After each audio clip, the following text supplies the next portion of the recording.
जी बिल्कुल, इस वक़्त हम बिलाल यासीन जो कि सीनियर रहनुमा नून लीग हैं, इन पर कातलाना हमला हुआ है जिसके नतीजा में इनकी टांगों और पेट पर गोलियां मारी गई हैं। और ये स्क्रीन पर आपको मनाज़र लाइव दिखाए जा रहे हैं। हॉस्पिटल जाते हुए नून लीगी रहनुमा बिलाल यासीन पर कातलाना हमला हुआ है और ये हॉस्पिटल के मनाज़र लाइव स्क्रीन पर दिखाए जा रहे हैं।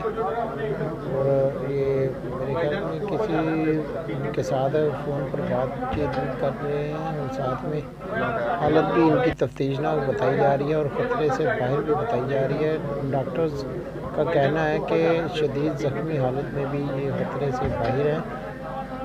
नून लीगी रहनुमा बिलाल यासीन पर कातलाना हमला हुआ है जिसके नतीजे में उनकी टांगों और पेट पर